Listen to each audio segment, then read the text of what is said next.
I wrote structural combat, though it seems Ben Saul wrote most of this section. All right, back to Ben Saul's words. How can the Council, credibly and with a straight face, designate all terrorism as a threat to international peace and security and require legal measures to be taken against it without explaining what it is? In 2011, the Appeals Chamber of the Hybrid UN Special Tribunal for Lebanon, established to prosecute terrorist bombings in Lebanon in 2005, the crime consists of three elements.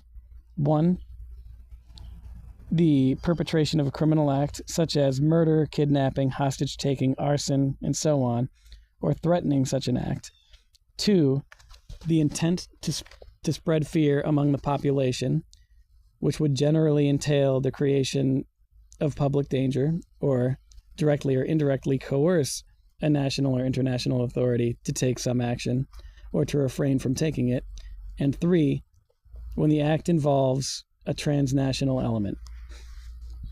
The Appeals Chamber found that 37 national terrorism laws, the 37 national terrorism laws it cited are broadly concordant and evince a widespread stand on the shared view of terrorism. In particular, it stated that elements common across national legislation defining terrorism include the use of criminal acts to terrorize or intimidate populations, to coerce governments, authorities, to disrupt or destabilize social or political structures.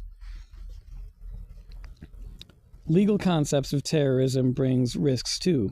Excessively wide and loose concepts of terrorism can seriously jeopardize internationally protected human rights.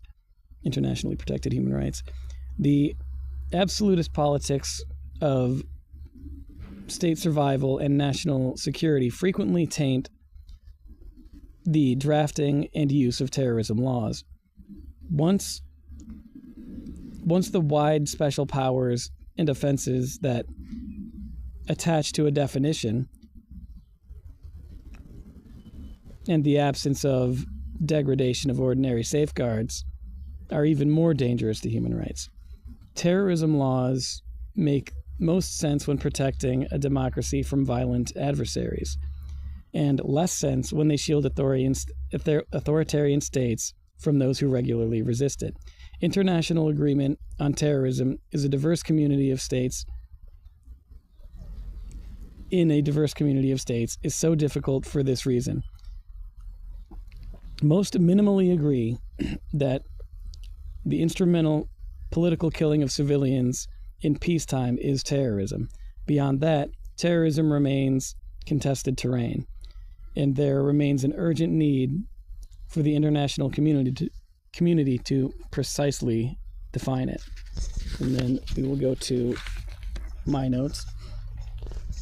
As mentioned earlier, the largest obstacle to enshrining terrorism as an internationally recognized and uniform crime is that so many states are actively invested in strategies of terrorism to achieve economic aims. Though I love every word of this final paragraph, it reveals again a trend which places human rights at the mercy of authority, the dominant violence, instead of that of the discretion of civilians, who are the would-be victims of terrorism. If this definition could be democratized, it wouldn't have taken a century to get to where we are. It's like determining whether chattel slavery should be abolished in a room dense with plantation owners while the enslaved are still in the fields with minimal representation, if any at all.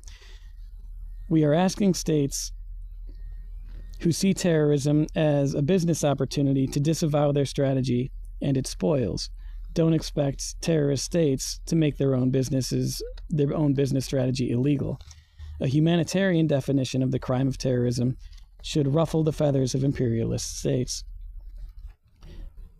There's also the issue of needing an international definition because in authoritarian states, the laws are going to be corrupted, and citizens need a legitimate definition to default to when authoritarians weaponize internal law.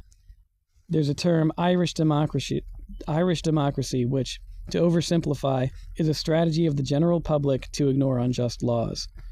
The benefit of having international standards is when a government behaves violently toward its own people, the people can ignore the corrupt standards in favor of humanitarian law.